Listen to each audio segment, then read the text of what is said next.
नमस्कार, आप सबका स्वागत है। बहुत दिनों बाद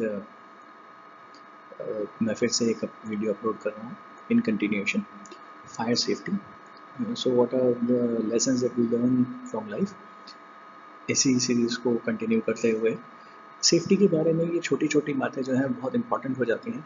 और प्लस फायर सेफ्टी एक ऐसा एलिमेंट है जो कि बहुत वास्ट है और बहुत ही इंटरेस्टिंग है। लेकिन दिक्कत हमारी ये है कि हम बेसिकली फायर सेफ्टी हो या किसी भी तरह की सेफ्टी हो, उसके बेसिक्स को छोड़ के बाकी सारी चीज़ों के ऊपर ध्यान देते हैं। सो लेट अस सी आज हमारे बॉक्स में क्या है फायर सेफ्टी के related. Fire safety, prevention, protection and control. ज़्यादातर लोग ये मानते हैं कि फायर जो है उसका बेसिक एनवायरनमेंट से कुछ लेना देना ज़्यादा होता नहीं है, और जब फायर लगी सीधा पानी लो या BC टाइप या ABC टाइप ऑफ एक्सटिंग्विशर लेके और सीधा उसके ऊपर फायर फाइटिंग शुरू हो जाती है। या जब हम लोग फायर फाइटिंग के प्रोविज़न के बारे में बात करते हैं तो ज़्यादातर लोग जो हैं वो फायर डिटेक्शन के ऊपर ज़्यादा फोकस करते हैं कि फायर डिटेक्टर होना चाहिए। लेकिन मुझे ऐसा लगता है पर्सनली, ये मेरा ओपिनियन भी है और एज अ कंसल्टेंट मैं काफ़ी लोगों को रिकमेंड करता हूँ कि आप लोग सिर्फ और सिर्फ ऊपरी या सुपरफिशियल चीज़ों के ऊपर फोकस कर रहे हैं। That is detection. डिटेक्शन हो जाएगा तो क्या होगा, चलिए डिटेक्ट हमने कर लिया, ऑफिस खाली है। ज़्यादातर 80% से ज़्यादा जो आग लगती है वो जब ऑफिस खाली होते हैं तब लगती है, जब उसको एड्रेस करने के लिए कोई नहीं होता। तो ना तो आपके फायर एक्सटिंग्विशर काम आएंगे, ना आपका detection system. Now what is important, आपके लिए इम्पॉर्टेंट ये है कि आप सोर्स प्रोटेक्शन के ऊपर काम करें। नई टेक्नोलॉजी काफ़ी एडवांस आ गई है जो कि सोर्स प्रोटेक्शन देती है। हम उसके बारे में और कभी चर्चा करेंगे कि सोर्स प्रोटेक्शन किस तरह से किया जाता है। अभी हम लोग सिर्फ प्रिवेंशन, प्रोटेक्शन एंड कंट्रोल के बारे में बात करेंगे जो कि बेसिक लेवल पे है। सो प्रिवेंशन, फायर को रोका कैसे जा सकता है। हमें सबको पता है फायर ट्राइंगल, फायर टेट्राहेड्रन, ये बड़े बड़े शब्द हैं, हम लोगों ने सबने सुने हैं। लेकिन इन चीज़ों को समझना बहुत ज़रूरी है बेसिक लेवल पे। इसका सिंपलेस्ट तरीका जो समझना है वो ये है, देखिए ABC। A stands for solid, B stands for liquid, C stands for gas। अब इसके परम्यूटेशन कॉम्बिनेशन में कोई भी अगर प्रोडक्ट है तो उसको उसके परम्यूटेशन कॉम्बिनेशन के एक्सटिंग्विशिंग मीडिया से उसको बुझाया जाता है। दूसरा, पास प्रिंसिपल जो है वो हर तरह के फायर एक्सटिंग्विशर के ऊपर अप्लाई नहीं होता है। अगर आप पास प्रिंसिपल CO2 एक्सटिंग्विशर के ऊपर अप्लाई करेंगे या फोम टाइप पे अप्लाई करेंगे तो वो इतना इफेक्टिव नहीं होगा। सो पास प्रिंसिपल जो है वो भी किस तरह से इस्तेमाल होता है, वो एक पर्टिकुलर केस में, जैसे सॉलिड फायर्स होती हैं, ए टाइप की फायर जो है उसके ऊपर अगर आप इस्तेमाल करते हैं तो ठीक है, समझ में आता है। लेकिन अगर गैस बेस फायर है या लिक्विड फायर है, लिक्विड फायर के अंदर अगर आपने बेस में मारा तो क्या होगा, वो लिक्विड जो है वो फैलना शुरू हो जाएगा और आग और फैलेगी, या छलक के वो किसी और सरफेस के ऊपर भी गिर सकता है। तो हर तरह की फायर फाइटिंग के लिए पास वाला प्रिंसिपल अप्लाई नहीं करता है। तो जब आप फायर फाइटिंग की ट्रेनिंग करते हैं तो आप ये भूल जाते हैं, अरे पास हमें पता है सर, लेकिन पास पता है पर आपको ये पता होना चाहिए कि उसको फाइटिंग कैसे करना है। करेक्ट। तो आइए हम लोग बात करते हैं आगे कि हम क्या कवर करेंगे अभी। So let us understand fire फैलती कैसे है, आग कैसे फैलती है।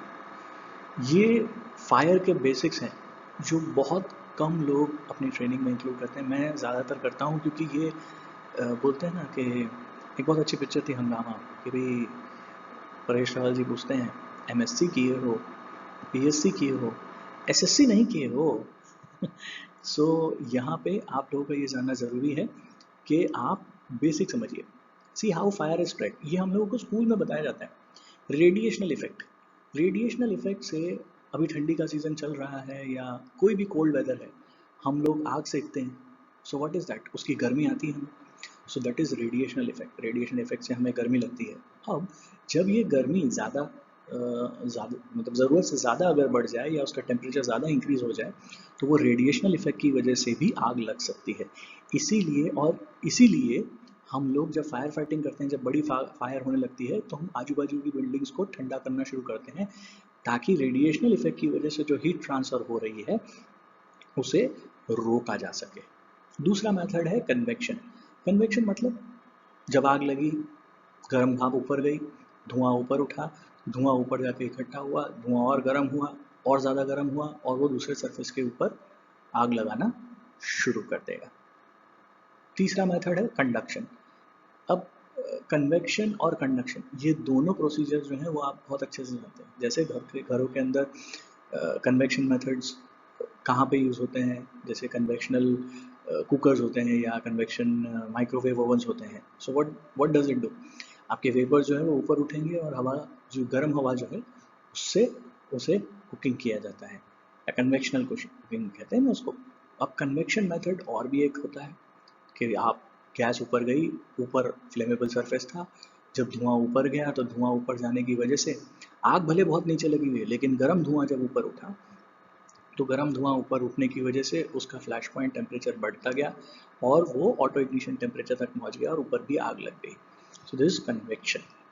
अब आता है कंडक्शन। कंडक्शन मतलब जैसे ये हमें स्कूल में पढ़ाया जाता है कि भी एक सतह पे गर्म करना शुरू करो तो वो दूसरी सतह भी गर्म करेगी, और इसी तरह से आग भी फैल सकती है। And last but not the least, direct burning method, ये हर किसी को कॉमनली पता है। अब ये देखिए कि आग इस तरह से फैलती है। आग को फैलने के लिए एक और जो सिस्टम आपको पता होना चाहिए वो ये है कि आग जो है हॉरिजॉन्टली ज़्यादा तेज़ी से नहीं फैलती है, लेकिन वर्टिकली बहुत जल्दी फैलती है। क्यों? क्योंकि लपटें जो है वो ऊपर की तरफ उठती हैं, धुआं जो है वो ऊपर की तरफ उठता है। इसीलिए अब ये प्रिंसिपल जो है वो कन्वेक्शन प्रिंसिपल है। जब बिल्डिंग्स में आग लगती है तो कन्वेक्शन प्रिंसिपल की वजह से आग जो है और जल्दी से फैलना शुरू हो जाती है। करेक्ट? कन्वेक्शन और कंडक्शन ये दोनों प्रिंसिपल बिल्डिंग फायर्स के अंदर बहुत कॉमन है। इसे काउंटर करने के लिए आपके पास में बहुत अच्छे अच्छे प्रोविजंस अवेलेबल हैं, पर हमारे पास में दिक्कत ये है कि हम ज़्यादातर फोकस करते हैं डिटेक्शन पे, हम प्रोटेक्शन पे अभी भी फोकस नहीं कर रहे हैं। तो जब तक हम लोग प्रोटेक्शन लेवल पे फोकस नहीं करेंगे तब तक आग इसी तरह से लगती रहेंगी और नुकसान होता रहेगा।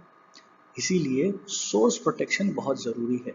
अब ज़माना आ गया है जब हम लोग टेक्नोलॉजी को एक्सेप्ट करके सोर्स प्रोटेक्शन के ऊपर काम करना शुरू करें। चलिए आगे देखते हैं क्या है। Principle of extinguishing fire. So what are the principles? Fire कैसे एक्सटिंग्विश की जाती है? हमें बहुत अच्छी तरह से पता है कि फायर का ट्रायंगल होता है, इसके अंदर कोई इग्निशन सोर्स होगा, कोई फ्यूल होगा और ऑक्सीजन होगा। अब नॉर्मल कंडीशन के अंदर भी फ्यूल है, इग्निशन सोर्स भी है, ऑक्सीजन भी है, लेकिन जब इनमें से इन तीनों का संतुलन बिगड़ता है तभी फायर होती है। सो दैट मीन्स अगर हमें उसे कंट्रोल करना है, जैसे सोर्स ऑफ इग्निशन है, माचिस की तीली अगर आपने जलाई तो उसको कैसे ठंडा कर दीजिए, आग लगी हुई है उसे ठंडा कर दीजिए। इग्निशन सोर्स है इलेक्ट्रिसिटी, उसे ठंडा कर दीजिए या उसको एलिमिनेट कर दीजिए, कट ऑफ कर दीजिए, तो वो कूलिंग इफेक्ट हुआ। या उसको जैसे कहीं पे भी आग लगी है, एक सतह अगर ज़्यादा गर्म हुई हुई है, जैसे मेटल गर्म हो जाता है, यूजुअली क्या होता है, जैसे तार गर्म होना शुरू हो गया कि भाई हीटिंग हो रहा है, हीटिंग हो रहा है, हीटिंग हो रहा है, तो उसे ठंडा करना है। ठंडा करने के प्रोसीजर्स क्या हैं? पहला प्रोसीजर सबसे पहले कट ऑफ कर दो। दूसरा प्रोसीजर, अगर उसके अंदर कट ऑफ होने के बावजूद भी अगर इग्निशन हो गया है तो उसको ठंडा कर दीजिए। आप CO2 एक्सटिंग्विशर बिल्कुल डाल सकते हैं। एक और कॉमन फैक्टर जो है CO2 एक्सटिंग्विशर का वो ये है, CO2 एक्सटिंग्विशर जब मेटल वहाँ पे गर्म हो, स्पेशली जहाँ पे कैपेसिटर्स हों किसी पैनल के अंदर, तो वहाँ पे CO2 एक्सटिंग्विशर का इस्तेमाल नहीं करना चाहिए। क्यों? क्योंकि कैपेसिटर जो है उसके अंदर काफ़ी सारा मेटल होता है, कॉइल बहुत गर्म हो जाती है और वो लिक्विड होती है, लिक्विड स्टेट में इतना गर्म हो जाता है। जैसे ही आप उसके ऊपर CO2 एक्सटिंग्विशर डालेंगे, CO2 एक्सटिंग्विशर होता है ठंडा, तो गर्म और ठंडे के कांटेक्ट में आने से क्या होगा, जैसे तवे के ऊपर पानी की भाप उड़ जाती है, उसी तरह से CO2 का एक्सटिंग्विशर जैसे ही उसको टच होगा तुरंत वो जो है वो बर्स्ट हो सकता है और करके जो आवाज़ आती है ना, छौंका मारने जैसी, उस तरह की आवाज़ आएगी और उसको फटने के चांसेस ज़्यादा हैं। दूसरा एक और फायर को कंट्रोल करने का तरीका है, वो है स्टारवेशन। स्टारवेशन मतलब आपने सारी चीज़ें जो है साइड में कर ली, जो फ्यूल वहाँ पे पड़ा हुआ था उसको एक एक करके खींचना शुरू कर दिया, तो जितना जल रहा है ठीक है जलने दो, अगर आपके पास में फायर फाइटिंग की चीज़ें नहीं हैं। अब इसमें एक और पॉइंट मैं आपको दे सकता हूँ यहाँ पे, वो ये है, जब आपके यहाँ पे आग लगे तो हमेशा ये देखिए कि फायर जो है जहाँ से ऑक्सीजन आ रहा है, इनवर्ड आ रहा है, जहाँ से हवा आ रही है, इसीलिए फायर फाइटर्स जो है वो सबसे पहले क्या करते हैं, खिड़की तोड़ते हैं। खिड़की तोड़ के फिर दरवाजे से घुसेंगे। क्यों? जब आपने खिड़की तोड़ दी तो ऑक्सीजन का प्रवाह जो है वो खिड़की से आ रहा है, तो खिड़की से आने की वजह से आग का जो डायरेक्शन है वो खिड़की की तरफ बढ़ जाएगा और दरवाजे की तरफ नहीं बढ़ेगा, इसीलिए वो दरवाजे से एंटर हो सकते हैं। इसीलिए इसे हम लोग स्टारवेशन प्रिंसिपल भी कहते हैं। उसके बाद में आता है control source of oxygen. Source of oxygen मतलब सूदरिंग। जब आप किसी गैस को कंट्रोल करना चाहते हैं तो आप उसको सूदरिंग इफेक्ट देंगे। अब सूदरिंग इफेक्ट कैसे दिया जाता है? यूजुअली आपका foam type fire extinguisher, foam type fire extinguisher जो है उसे स्प्रिंकल करना होता है ऊपर की तरफ से। जैसे हम लोग पौधों में पानी देते हैं ऊपर से, वो छलनी लेके और ऊपर से जैसे पानी डाला जाता है, उस तरह से फोम टाइप ऑफ एक्सटिंग्विशर का इस्तेमाल होता है। फोम जो है वो ऊपर से नीचे की तरफ गिरना चाहिए, जैसे बारिश की बूंदें गिर रही हों। सो उस तरह से जब गिरेगा तो उसे सूदरिंग इफेक्ट करते हैं। सूदरिंग इफेक्ट एक और बहुत अच्छा एग्जाम्पल होता है जो आजकल मतलब हर घर में ये एग्जाम्पल लाइव होता है। जैसे ही दाल को तड़का मारते हैं और तड़का मारने के बाद में जब फ्लेम उठता है, तुरंत उसके ऊपर ढक्कन डाल दिया जाता है। हमारे घर की जो गृहिणियाँ हैं वो बहुत अच्छी फायर फाइटर होती हैं। सो दैट इज़ वन वे जो उसे सूदरिंग इफेक्ट कहा जाता है, उसे सूदरिंग इफेक्ट कहते हैं। So this is how you counter the oxygen, correct. I hope मैं छोटे से समय में काफ़ी कुछ कवर कर पाया हूँगा। हमेशा याद रखिए, जब भी आग लगी हो अपने आप को बिल्कुल पैनिक नहीं होना है, आप बिल्कुल शांत रहिए, नीचे झुक जाइए और धीरे धीरे वॉक करिए। हमारे यहाँ पे अक्सर देखा गया है कि जब भी फायर होती है तो लोग घबरा जाते हैं और भागना शुरू कर देते हैं। कभी मत भागिए, क्योंकि जितना आप भागेंगे उतना ज़्यादा धुआं आपके शरीर के अंदर जाएगा। आप उतनी सांस अंदर लेंगे ना, सांस लेने की प्रक्रिया जो है वो तेज़ हो जाती है। तो हमेशा स्लो चलिए, गीला कपड़ा हो सके तो मुंह पे लपेटिए और नीचे क्रॉल करके, जैसे घुटने चलते हैं बच्चे, उस तरह से घुटना चल के बाहर आ जाइए। So this is what the basic is about fire. I hope मैं काफ़ी कुछ कवर कर पाया हूँ। अब रियल लाइफ सिचुएशंस के काफ़ी सारे आपको एग्जाम्पल दिए, और इससे रिलेटेड अगर आपको कुछ भी क्वेरीज हो आप हमें लिख सकते हैं।